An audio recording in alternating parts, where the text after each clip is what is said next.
नमस्कार साथियों, एक बार आप सभी का फिर से बहुत बहुत स्वागत है आप सभी के अपने YouTube चैनल रिया गुरुजी पर। तो जैसा कि कल मैंने आप सभी को अपडेट दिया था कि डीएलएड के जो सेकंड सेमेस्टर वाले हैं और फोर्थ सेमेस्टर वाले हैं उनके एग्ज़ाम फॉर्म जो आपके 18 जनवरी से भरे जाएंगे और एग्ज़ाम डेट भी जो है पीएनपी नोटिस जारी हो चुका है। मैंने आपको कल दिखाया भी था और वहाँ पे आपका साफ साफ लिखा गया है कि फरवरी के सेकंड वीक से जो है आपके एग्ज़ाम जो है आपके कंडक्ट कराए जाएंगे। ठीक है, और आपको पता है भाई इसका एग्ज़ाम 3 दिन में सारे खत्म हो जाते हैं, तो आपके पास बहुत समय नहीं है, 1 महीना का समय बचा हुआ है। तो अभी आप लोग क्या कर सकते हो, ठीक है, जैसे मैं आप यहाँ पर देख पा रहे होगे, मैं मैथ का जो 2024 में जो 22 का ये बेसिकली पुराना प्रीवियस ईयर है। तो जो मैथ के पेपर हुए थे प्रीवियस ईयर के, ठीक है, जो और भी सब्जेक्ट के पेपर हुए थे प्रीवियस ईयर के, उसको आप अच्छे से सॉल्व कर लीजिए। आपको एक आइडिया लग जाएगा कि किस तरीके के जो है पेपर आते हैं। बहुत टफ नहीं आता है, थोड़ा सा कुछ कुछ कॉन्सेप्ट यहाँ पर मैं प्रीवियस ईयर तो आपको सॉल्व कराऊंगा अपने इस वीडियो चैनल पर। मैं जो है डेली बेसिस पर कुछ ऐसे कॉन्सेप्ट वीडियो लेकर के आऊँगा जहाँ पर एक एक घंटे का वीडियो होगा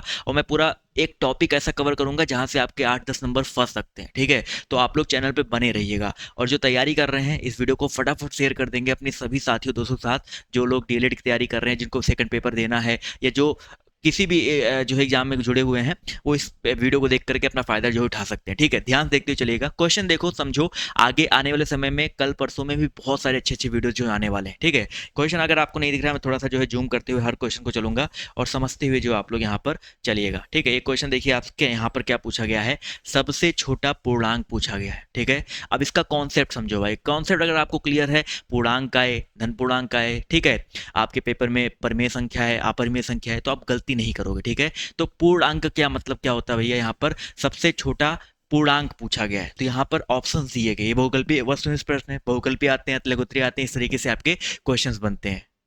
तो यहाँ पर ऑप्शन से देखेंगे, एक दिया है, जीरो दिया है, -1 दिया है। अब देखो पूर्णांक भी आ सकता है और प्राकृतिक संख्या भी आ सकता है। तो जब पूर्णांक आए तो आपको सबसे छोटा पूर्णांक बताना है जीरो। ठीक है, सबसे छोटा पूर्णांक क्या बताना है, जीरो बताना है। नंबर सिस्टम का सबसे बेसिक क्वेश्चन होता है सबसे छोटा पूर्णांक जीरो। अगर आपके पेपर में आ जाए सबसे छोटी प्राकृतिक संख्या क्या है, ठीक है, सबसे छोटी अगर आपके प्राकृतिक संख्या पूछे तो वो आपको बताना एक। ठीक है, समझ में आ गया। जो पूर्णांक होता है 0, 1, 2, 3, 4, 5, 6, 7, 8, 9 ऐसे आपका होता है, 9 तक होता है। और जो प्राकृतिक संख्या आपकी 1 से स्टार्ट होती है। ठीक है, ये चीज़ दिमाग में आप सभी को रखना है। आई होप ये चीज़ आपको समझ में आया होगा। ठीक है, इस तरीके से देखिए अगले क्वेश्चन तरफ बढ़ते हैं। अगला क्वेश्चन यहाँ पर देखते हुए चलते हैं भैया। ठीक है, चलिए अगला क्वेश्चन यहाँ पर देखिए क्या दिख रहा है।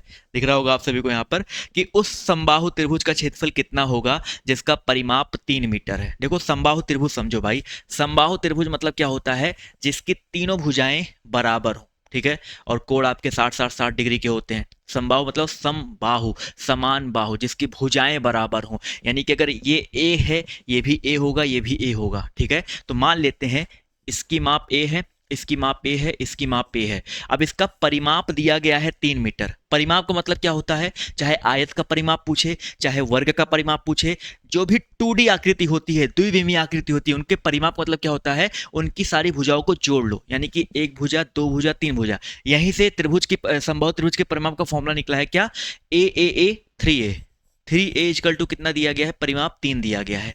तो a की वैल्यू कितनी आ जाएगी, 3 से 3 कट गया, 1 आ जाएगा। यानी कि एक भुजा की माप कितनी आ गई, 1 आ गई। एक भुजा का माप कितना आ गया, 1 आ गया। अब इसका क्षेत्रफल पूछा गया है, तो क्षेत्रफल का फॉर्मूला समबाहु त्रिभुज का आपको पता होना चाहिए। ठीक है, सब कुछ यहाँ पर सीखते हुए चलोगे। मैं एक टॉपिक लेकर आऊंगा जहां पर मैं पूरा त्रिभुज कंप्लीट कर दूंगा। यानी कि एक हफ्ते में पूरी मैथ आपको कंप्लीट कराने का जो मैं दावा कर सकता हूँ। ठीक है, बस आप लोग को थोड़ा सा मेहनत करना है, बैक आपको नहीं लगवाना है। ठीक है, बैक अगर लग जाए तो भाई देखो बहुत दिक्कत होती है, तो बैक से बचना है तो आपको जुड़े रहना है।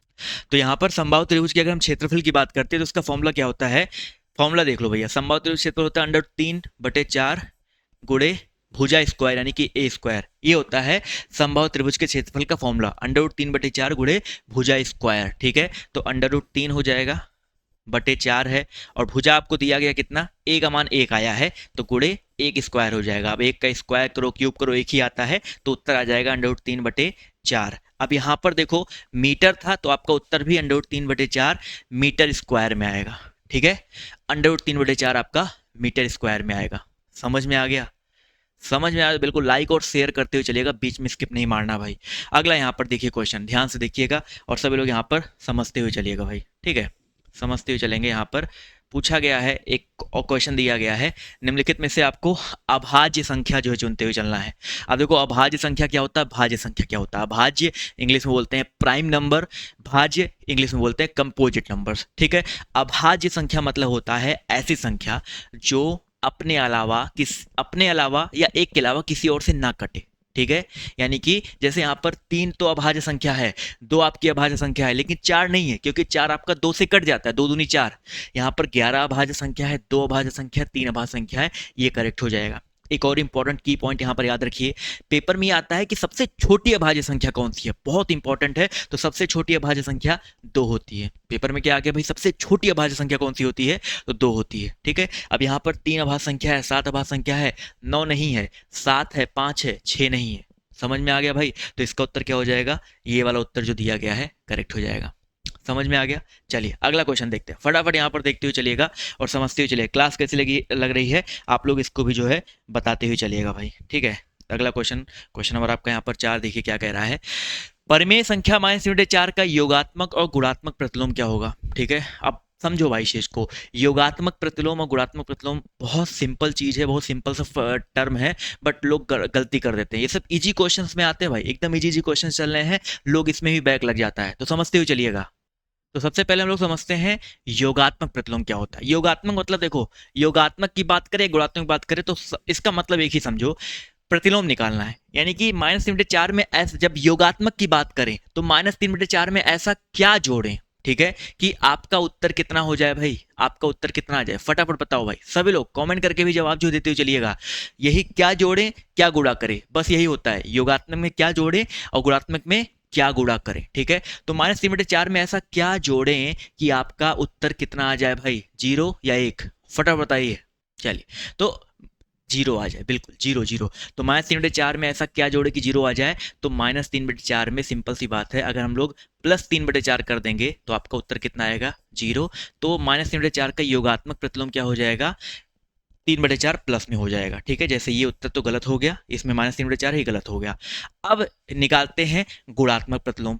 अब योगात्मक में क्या था, ऐसा क्या जोड़ें कि 0 हो जाए, लेकिन गुणात्मक में थोड़ा सा डिफरेंट होता है, ऐसे किस संख्या से गुणा करें कि गुणात्मक प्रतिलोम 1 आ जाए, ठीक है, उत्तर कितना आ जाए, 1 आ जाए। यानी कि -3/4 का जब भी गुणात्मक पूछा जाए तो इसको मल्टीप्लाई करना है, इसी को पलट दो, -4/3 कर दो, ठीक है, पलट देंगे, ठीक है। तो आपका गुणात्मक प्रतिलोम कितना आएगा, -4/3। तो आपका उत्तर होगा 3/4 और -4/3, ये वाला उत्तर आपका यहाँ पर करेक्ट हो जाएगा। समझ में आ गया।